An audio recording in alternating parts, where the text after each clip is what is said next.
C'est pas un problème de siphon. C'est Radio Citron. Radio Citron. Philippe nous emmène dans l'univers masculin des militaires dans l'armée de l'Union à l'époque de la guerre de sécession. Et un petit tour par les États-Unis.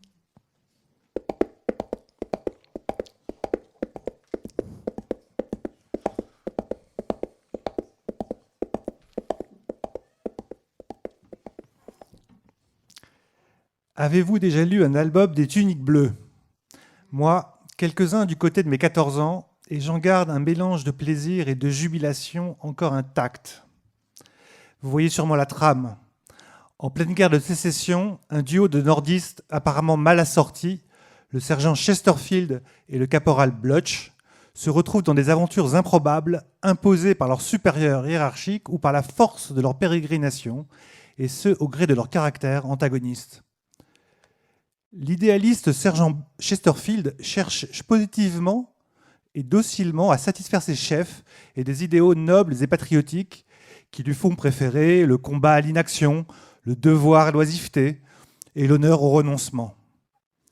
Pour le sergent Blutch, c'est visiblement l'inverse.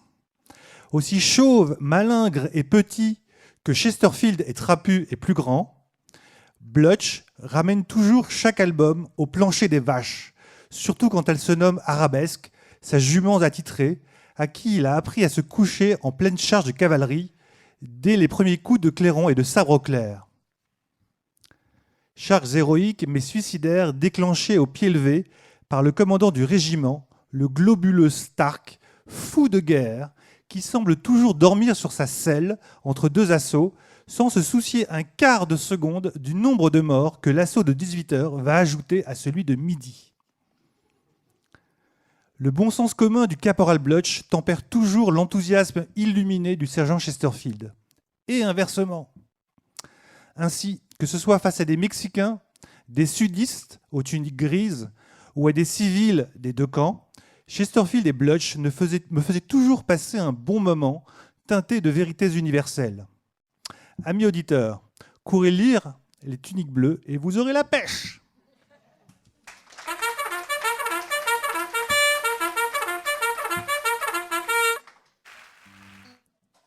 Philippe, pendant cette semaine consacrée à la bande dessinée, nous avons fait la connaissance du dessinateur français Blutch, dont le surnom, le nom de plume, est tout droit tiré des Tuniques Bleues qu'il adore. Effectivement. Et pour ma part, c'était un choix que je n'ai pas prévu comme cela. J'ai écrit ma chronique bien avant de penser à Blutch. J'étais intrigué. On m'a appris après. Je l'ai cherché, voilà.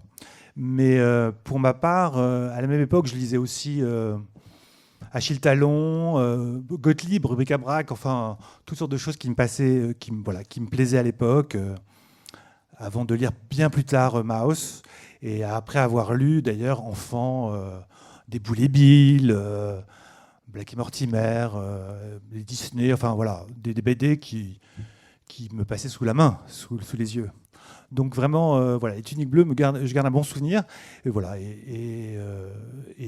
Et ton personnage préféré très dans heureux les Tuniques Bleues était ? Très heureux de savoir que je ne suis pas le seul comme Blutch, finalement. Ouais. Mon personnage des Tuniques Bleues préféré, je n'avais pas de personnage préféré. C'était vraiment c'était l'esprit, c'était l'ensemble, c'était l'esprit de la BD qui me plaisait bien. Avec les petits yeux, les yark-yark et les glauques, les yeux glauques de un tel ou un tel. C'est dans la BD. J'ai appris le mot dans la BD. Merci Philippe. Merci Fabienne.